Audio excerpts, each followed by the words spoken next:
റമദാനിലെ അവസാന വെള്ളിയാഴ്ച ഗൾഫിലെ മുസ്ലിം പള്ളികളിൽ പ്രാർത്ഥനയ്ക്കായി എത്തിയത് ദശലക്ഷക്കണക്കിന് വിശ്വാസികളാണ്.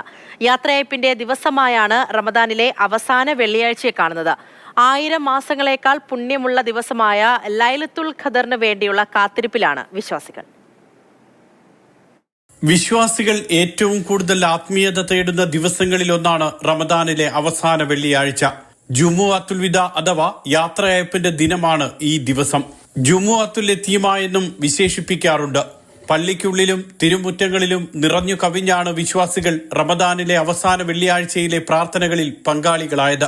UAEയിൽ അബുദാബി ഗ്രാൻഡ് മോസ്കിലാണ് ഏറ്റവും അധികം വിശ്വാസികൾ പ്രാർത്ഥനയ്ക്ക് എത്തിയത്.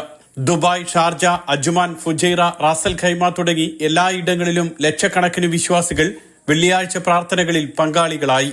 ബഹ്റൈനിലെ ഏറ്റവും വലിയ പള്ളിയായ അഹമ്മദ് അൽ ഫത്തേഹ് ഉൾപ്പെടെ എല്ലാ ആരാധനാലയങ്ങളിലും വിശ്വാസികളുടെ തിരക്കായിരുന്നു. 10,000-കണക്കിന് വിശ്വാസികൾ പ്രാർത്ഥനാ ചടങ്ങുകളിൽ പങ്കാളികളായി. ഒമാൻ, ഖത്തർ, കുവൈറ്റ് എന്നിവിടങ്ങളിലെ പള്ളികളിലും അവസാന വെള്ളിയാഴ്ച വലിയ തിരക്ക് അനുഭവപ്പെട്ടു. സൗദിയിലെ എല്ലാ ആരാധനാലയങ്ങളും നിറഞ്ഞു കവിയും വിധത്തിലായിരുന്നു വിശ്വാസികളുടെ പ്രവാഹം. ത്യാഗവും സ്നേഹവും ദാനധർമ്മങ്ങളും റമദാന് ശേഷവും തുടരണമെന്ന് വെള്ളിയാഴ്ചയിലെ പ്രാർത്ഥനാ ചടങ്ങുകൾക്ക് ശേഷമുള്ള സന്ദേശത്തിൽ മതപണ്ഡിതർ വിശ്വാസികളെ ഓർമ്മപ്പെടുത്തി.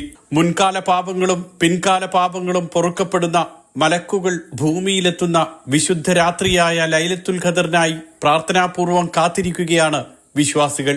Mathrubhumi news, Dubai.